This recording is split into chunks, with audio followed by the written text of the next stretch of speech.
আসসালামু আলাইকুম। আজকে আমরা দেখব ফেসবুকে কিভাবে নিজের ফ্রেন্ড লিস্ট হাইড করে রাখা যায়, কেউ দেখতে পাবে না। যারা আমার ইউটিউব চ্যানেলে নতুন, প্লিজ আমার ইউটিউব চ্যানেলটি সাবস্ক্রাইব করে দেন। চলুন আমরা দেখে আসি কিভাবে হাইড করে রাখা যায়। প্রথমে আমরা ফেসবুকে যাব, তারপর ওপরে প্রোফাইলে ক্লিক করব, তারপর সেটিং প্রাইভেসিতে ক্লিক করব,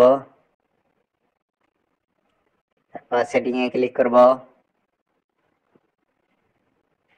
তারপর নিচে যাব,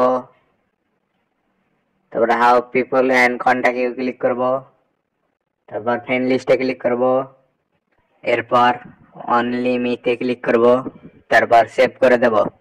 তাহলে হয়ে যাবে। এখন থেকে আপনার ফ্রেন্ড লিস্টে কে কে আছে আর কেউ দেখতে পাবে না। ভিডিওটি ভালো লাগলে একটি লাইক, একটি সুন্দর কমেন্ট করবেন। যারা আমার চ্যানেলে নতুন, প্লিজ সাবস্ক্রাইব করে দেন।